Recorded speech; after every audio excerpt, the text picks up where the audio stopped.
잠언 10장 말씀은 이렇게 시작합니다. 솔로몬의 잠언이라 지혜로운 아들은 아비를 기쁘게 하거니와 미련한 아들은 어미의 근심이니라. 1장에도 솔로몬의 잠언이라고 하는 표현으로 말씀이 시작되었는데요. 한 문단이 끝나고 새로운 문단이 시작된다는 의미로 솔로몬의 잠언이라 라고 하는 구절이 들어갔다고 이해하시면 됩니다. 1장부터 9장까지 우선 지혜의 근본, 지혜의 본질에 대한 설명이 있었습니다.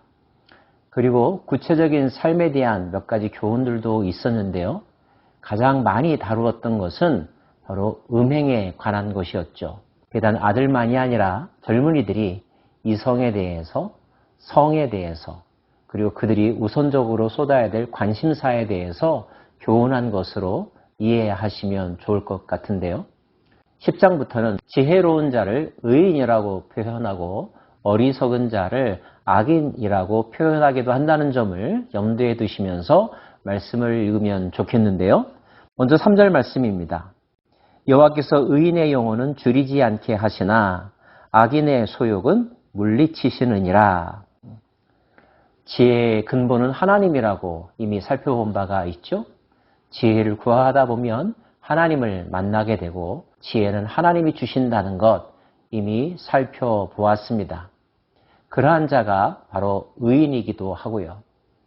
하나님은 그런 의인의 삶을 지켜주시겠죠. 지혜를 주심으로 말미암아 그 의인이 공의와 정의의 삶을 살아갈 수 있도록 그런 사회를 만들어갈 수 있도록 이끌어주시고 도와주시는 것이 하나님의 마음일 것입니다. 반대로 어리석은 자는 하나님의 교훈을 지루해하고 듣기 싫어합니다. 하나님보다는 자기의 뜻과 생각을 우선시하고 절대시하기까지 하죠. 그들의 마지막은 어떻게 될까요? 잘 되는 것 같지만 손해보는 인생이요. 다른 사람에게 유익을 주는 것 같지만 결국 피해를 주는 결과를 낳을 뿐입니다. 망하게 된다는 거죠. 16절 말씀도 같은 메시지입니다. 의인의 수고는 생명에 이르고 악인의 소득은 죄에 이르느니라. 형통케 하는 자의 삶을 사는 그 사람은 그 형통함을 즐거워하며 누릴 줄 압니다. 여호와께서 주시는 복은 사람을 부하게 하고 근심을 겸하여 주지 아니하시느니라. 미련한 자는 행악으로 낙을 삼는 것 같이 명철한 자는 지혜로 낙을 삼으니라. 악인에게는 그의 두려워하는 것이 임하거니와 의인은 그 원하는 것이 이루어지느니라. 천석군은 1000가지의 걱정, 만석군은 10,000가지의 걱정이 있다라는 말이 있죠.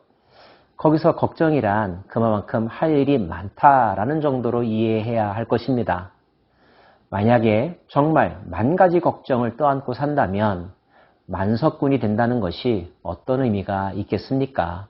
지혜로운 사람은 자신의 소유, 자신에게 주어진 복을 경영할 수 있고 누릴 수 있고 나눌 수 있는 사람이랍니다.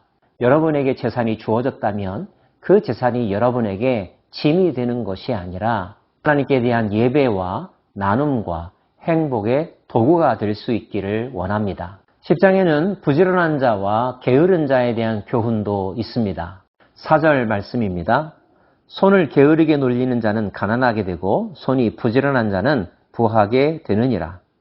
여름에 거두는 자는 지혜로운 아들이나 추수 때에 자는 자는 부끄러움을 끼치는 아들이니라. 이미 우리는 게으른 자에게 개미에게 가서 교훈을 얻어라, 배우라 말씀하신 것을 들은 적이 있습니다. 근면 성실함보다 더 큰 무기가 어디 있을까요? 꾸준함과 끝까지 최선을 다하는 삶의 자세야말로 그 사람이 목표를 이루고 자신의 삶을 형통하게 경영할 수 있는 좋은 비결일 것입니다. 5절에 여름에 거두는 자라고 하는 표현이 있는데요. 여기서 여름은 단지 무더운 계절을 의미하는 것이 아니라 추수기가 포함된 계절이라는 의미로 해석하셔야 합니다. 26절에는 이런 말씀도 있는데요. 게으른 자는 그 부리는 사람에게 마치 이의 식초 같고 눈의 연기 같으니라. 식초와 연기가 이와 눈에 해를 끼칩니다. 힘들게 하고 어렵게만 하는 존재라고 하는 뜻입니다. 상사에게 부하 직원이 최선을 다하지 않고 나태하고 한눈 팔고 불성실하게 일을 한다면 얼마나 근심거리, 걱정거리가 되겠습니까? 여러분의 보스 또는 상사에게 인정받는 유익을 가져다주는 선한 청지기로 생활해야 하지 않겠습니까? 특별히 10장에는 입술과 말에 대한 구체적인 교훈들이 많이 기록되어 있는데요. 의인의 머리에는 복이 많아 악인의 입은 독을 머금었느니라. 마음이 지혜로운 자는 계명을 받거니와 입이 미련한 자는 멸망하리라.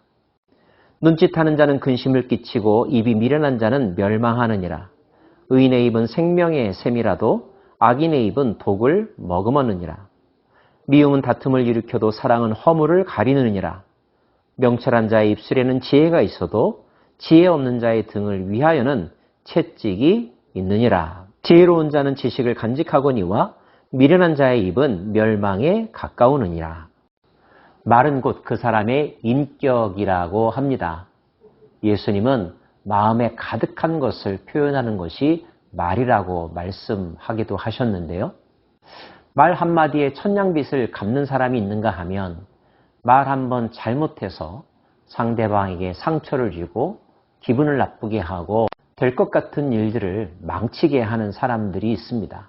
농담을 하지만 모두 다 유쾌하게 웃게 만드는 것이 아니라 누군가의 마음에 비수를 꽂고 마음에 상처를 주는 것을 아무런 의식 없이 함부로 이야기하는 사람들도 있습니다.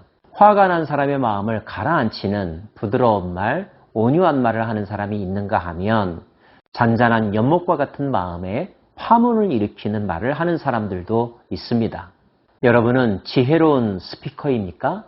아니면 파괴적인 말을 함부로 하는 배드마우스입니까? 미움을 감추는 자는 거짓된 입술을 가진 자요, 중상하는 자는 미련한 자이니라.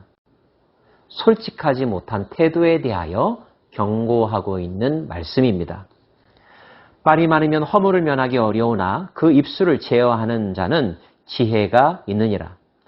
의인의 혀는 수는과 같거니와 악인의 마음은 가치가 적으니라. 말을 많이 한다고 해서 알아듣는 것이 아니죠. 짧게 말해도 간단하게 말해도 요점을 비껴가지 않는 사람이 있습니다. 오히려 하지 않아도 될 말, 하지 않아야 할 말을 아무 생각 없이 내뱉어서 자신의 위신은 물러리려니와 구설수에 오르는 사람들이 있는데 그런 말의 주인공이 돼서는 안 되겠죠? 의인의 입술은 여러 사람을 교육하나 미련한 자는 지식이 없어 죽느니라. 의인의 입은 지혜를 내어도 패역한 혀는 배임을 당할 것이니라. 의인의 입술은 기쁘게 할 것을 알거늘 악인의 입은 패역을 말하느니라. 지혜가 있는 사람은 지혜롭게 말을 하고요. 의인은 의로운 말을 합니다. 이 말은 지혜로운 말, 의로운 말을 하기 위해서는 먼저 지혜로운 사람, 의로운 사람이 되어야 한다는 뜻입니다. 우리가 어떻게 해야 지혜로운 사람, 그리고 의로운 사람이 될 수 있을까요? 성경은 분명하게 가르쳐주고 있죠.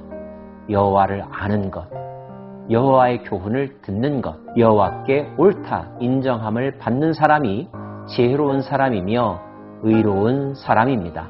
그러므로 궁극적인 해답은 바로 하나님께 있다는 것, 하나님과의 관계에 있다는 것 이해하시겠죠? 오늘도 여러분이 여호와를 경외하는 삶을 사시기를 원하고요.